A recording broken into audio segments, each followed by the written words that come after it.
Assalamualaikum warahmatullahi wabarakatuh. Alhamdulillahirrabbilalamin. Wassalatu wassalamu ala asyrafil anbiya wal mursalin Sayyidina wa maulana Muhammadin wa ala alihi wa sahbihi ajmain. Rabbi sadri wa yassirli amri wahlul 'uqdatam min lisani yafqahu qawli birahmatika ya arhamar rahimin. Pertama-tama saya perkenalkan diri. Nama saya Faisal Fikri, NPM 30620561134, Prodi PGSD, Pendidikan Guru Sekolah Dasar, dari STKIP PGRI Banjarmasin.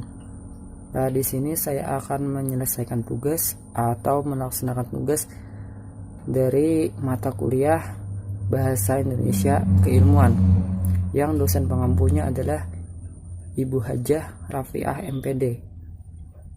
Selamat menyaksikan. Di sini saya mendapatkan pokok bahasan, yaitu topik, tujuan, tesis, dan kerangka. Jadi sebuah karya ilmiah haruslah direncanakan dan disusun dengan cara yang sistematis dan terukur. Untuk itu diperlukan ditetapkan terlebih dahulu hal-hal yang paling penting. Jadi topik itu tidak sama dengan judul, tapi kebanyakan orang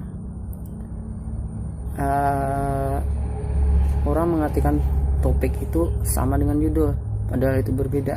Jadi topik itu adalah yang pertama ditemukan oleh penulis, kalau judul itu adalah yang terakhir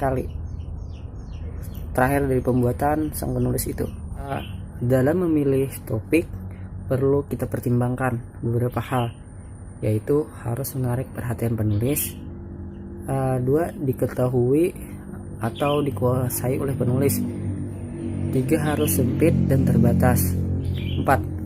untuk penulis pemula, hindari topik yang kontroversial dan baru. Sebuah tulisan ilmiah haruslah fokus pada salah satu masalah dan selesai dalam format tertentu. Misalnya seperti jurnal. Jika terlalu luas, maka tulisan itu tidak akan selesai atau melebar kemana-mana. Demikian pula topik untuk tujuan penulisan, skripsi, tesis, dan disertasi, semuanya harus disesuaikan dengan yang disyaratkan oleh jenis-jenis karya ilmiah tersebut. Bagi seorang penulis pemula, membicarakan sebuah topik yang kontroversial dan baru akan menyulitkan yang bersangkutan dalam mencari rujukan penunjang. Apabila si penulis ingin melakukan penelitian lapangan mengenai masalah itu, yang bersangkutan akan sulit mempertanggungjawabkannya tulisannya. Selain itu, topik yang terlalu teknis tinggi umum akan menyulitkan karena seorang penulis pemula tidak menguasai istilah-istilah teknisi bidang yang digarapnya. Secara sepintas, menentukan topik sebuah tulisan tampaknya merupakan langkah yang agak sulit untuk dilakukan. Sebuah topik telah selesai dirumuskan, akan diapakan topik itu. Untuk itu, langkah selanjutnya adalah menentukan tujuan. Tujuan adalah sasaran yang hendak dicapai. Penulis berdasarkan topik sehingga tujuan itu mempersempit atau membatasi topik. Tesis dan karangan. Tesis dalam penulisan karangan ilmiah merupakan langkah awal penulisan.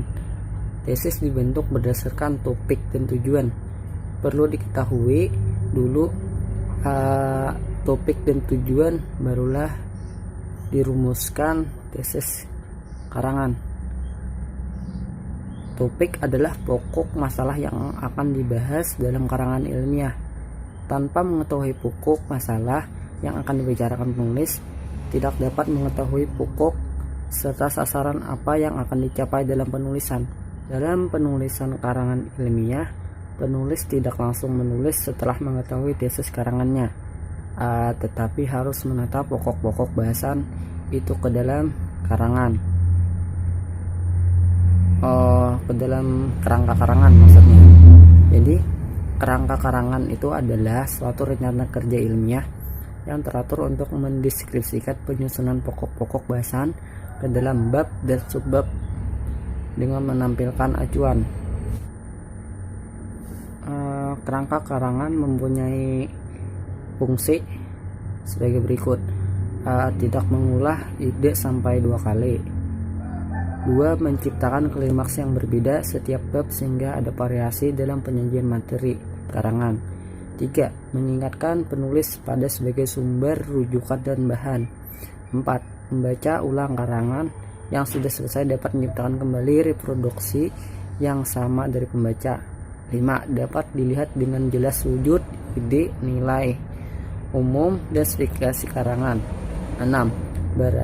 Berarti setengah karangan sudah selesai dilakukan atau merupakan tahapan akhir dari pra penulisan. Melalui penulisan kerangka karangan, penulis perlu memperhatikan persyaratan penyusunan kerangka karangan berikut.